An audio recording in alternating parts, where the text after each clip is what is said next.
विदेशी मुद्रा अगर है तो फिर इकोनॉमी है तो फिर समझ लीजिए देश आपके लिए चलेगा। यस। लेकिन सर आम निवेशक जो होता है ना, ये थोड़ा सेल्फिश हो जाता है बहुत बार, होना नहीं चाहिए, पहले देश के बारे में सोचना चाहिए। अब वो यही कहते हैं कि क्या आगे भी कच्चे तेल पर अगर प्रेशर रहा तो मार्केट इसी तरह से वोलेटाइल रहेगा? अगर रहेगा तो स्ट्रेटजी क्या होनी चाहिए? मैं बताता हूं जी।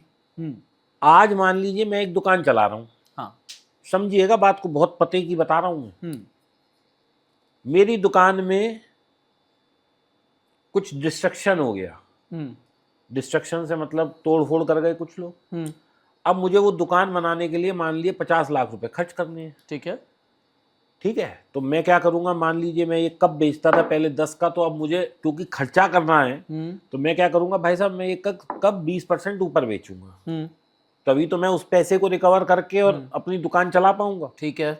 या मैं दुकान बंद कर दूंगा। हुँ, अब आप लोग इसको, हम ईरान को चलते हैं। ईरान पूरी एक दुकान है, हुँ, वहाँ रिफाइनरीज हैं कई सारी, कई तेल के कुएं हैं जी, जो कि मिसाइल विसाइल गिरने से जल गए हैं, हुँ, कुछ रिफाइनरियों के नुकसान हो गए, जान माल का नुकसान हुआ है, हाँ, लोग मर भी गए हैं। हुँ, अब क्या हुआ जी, हुँ, उसकी रिफाइनरी टूट गई, उसकी सड़कें टूट गई, उसके पुल टूट गए, उसकी बिल्डिंगें तहस नहस हो गई। ईरान की बात कर रहा हूं हाँ, मैं।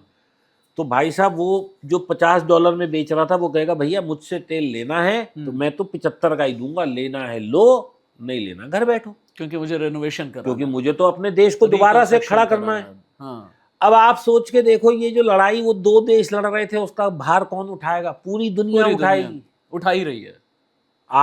हम तो यहाँ की बात कर रहे हैं, मैं आपकी ऑडियंस से कहूंगा एक बार जरा गूगल कर लें। पूरा यूरोप पिछले 4 साल से सदमे में है। पूरा अमेरिका, हम लोग कहते हैं जगत मंदी आ चुकी है, वहां पे महंगाई इतनी बढ़ गई है, हमारे यहाँ तो कुछ महंगाई नहीं है। एंड वी शुड ऑल से थैंक्स टू मिस्टर मोदी कि अभी तक सिर्फ 5 रुपए बढ़ा है, जबकि अगर कोई मैं ही होता प्राइम मिनिस्टर कहीं गलती से, तो साहब मैं 50 वाली चीज 100 में ले रहा हूं, तो हाँ, सीधा डबल ही होना चाहिए हाँ, ना। हाँ, बिल्कुल ठीक बात। ऑयल कंपनीज को भी इतना ज्यादा कंट्रोल में करके रखा 1000 हुआ है। करोड़ रुपए पर डे का लॉस है ऑयल कंपनीज का, अब 1000 करोड़ रुपए अब पर डे।